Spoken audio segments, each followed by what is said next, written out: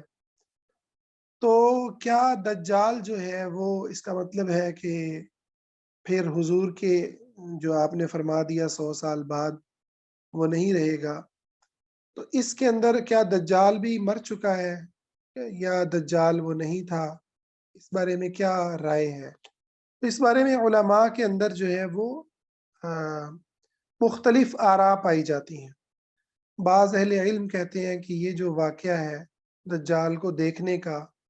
ٹھیک ہے، یہ واقعہ جو ہے اس کے اندر کچھ اضطراب ہے، اس کے اندر کچھ کمزوری ہے، اس کی سند کے اندر یا اس کے متن کے اندر، تو اس لحاظ سے یہ کنفرم نہیں کہا جا سکتا کہ وہ یہ روایت جو ہے وہ صحیح ہے۔ بعض علماء کی رائے ہے۔ بعض علماء کہتے ہیں کہ اس کے اندر توقف کرتا ہوں میں، یعنی جیسے یہ شیخ ابن عثیمین جن کی ہم شرح پڑھ رہے ہیں، وہ کہتے ہیں کہ میں اس حدیث کے بارے میں توقف کرتا ہوں، نہ اس کو صحیح کہتا ہوں اور نہ اس کو ضعیف کہتا ہوں۔ لیکن وہ کہتے ہیں کہ یہ جو حدیث ہے نا کہ 100 سال بعد کوئی نہیں رہے گا، اس کی صحت کے اندر کوئی شک نہیں ہے، یہ بالکل کلیئر ہے۔ لہذا اگر اس حدیث کو جب ہم بنیاد بنائیں گے، اس کا مطلب یہ ہے کہ دجال اگر تھا بھی تو وہ نہیں رہا، وہ قرب قیامت ہی ظاہر ہوگا۔ یعنی یہ مطلب نہیں ہے کہ دجال کا انکار کیا ہے، دجال تو ہے، دجال کی شخصیت ایک حیثیت رکھتی ہے، وہ آئے گا، لیکن کیا اس وقت وہ موجود ہے یا نہیں موجود،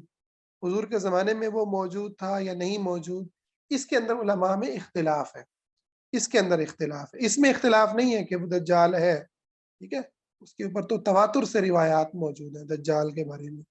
وہ بہت بڑا فتنہ ہے، اس کے بارے میں اس کی چیزیں تفصیل سے آئی ہیں، لیکن کیا حضور کے زمانے میں وہ موجود رہا اور ابھی بھی وہ کہیں پر موجود ہے زمین کے اوپر، اس کے اندر علماء میں اختلاف ہے۔ اور تیسری رائے جو بہت زیادہ علماء کی ہے، ٹھیک ہے، بہت بڑی تعداد میں علماء کی ہے، یا آپ کہیں جمہور علماء کی ہے، وہ رائے یہ ہے کہ یہ حدیث جو ہے وہ عام ہے اور دجال کا واقعہ خاص ہے، یعنی وہ ایکسیپشنل کیس ہے، یوں کہہ لیں آپ، وہ اس سے مستثنا ہے، ٹھیک ہے۔ تو مستثنا ہونے کی دلیل وہ صحیح مسلم کی روایت ہے، جس میں صحابی نے جا کے دجال کو دیکھا جب ان کا جہاز کہیں پر کھو گیا سمندر میں، اور ایسے جزیرے پہ جا لگا جہاں ان کی دجال سے ملاقات ہوئی۔ وہ ایک لمبی حدیث ہے، انشاءاللہ بھی ہم کبھی دیکھیں گے۔ اچھا، تیسرا سوال پیدا ہوتا ہے، کیا عیسیٰ علیہ الصلوۃ والسلام زندہ ہے اس حدیث کی روشنی میں؟ تو جواب یہ ہاں، عیسیٰ علیہ السلام زندہ ہے، لیکن چونکہ وہ آسمان میں ہے، ٹھیک ہے، زمین پر نہیں ہے، اس لیے اس حدیث کا ان سے کوئی لینا دینا نہیں ہے، ان کی زندگی سے کوئی تعلق نہیں ہے، کیونکہ عیسیٰ علیہ السلام کے بارے میں اللہ نے قرآن میں واضح فرما دیا کہ ان کو آسمانوں کی طرف اٹھا لیا گیا، ان کو آسمانوں کی طرف اٹھا لیا گیا۔ تو اس حدیث میں یہ بھی دلیل ہے کہ عشاء کی نماز کے بعد اگرچہ کہ حضور علیہ السلام نے ناپسند فرمایا ہے رات کو جاگنا، لیکن اگر کوئی دینی مقصد ہو، مصلحت ہو، کوئی دین کی بات ہے، کوئی علم کی بات ہے، کوئی مہمان نوازی ہے، ٹھیک ہے، تو اس صورت کے اندر جاگا جا سکتا ہے، ٹھیک ہے۔ اسی پر ہم اکتفا کرتے ہیں، تو آپ کا کوئی سوال ہے تو اس کی طرف آ جاتے ہیں۔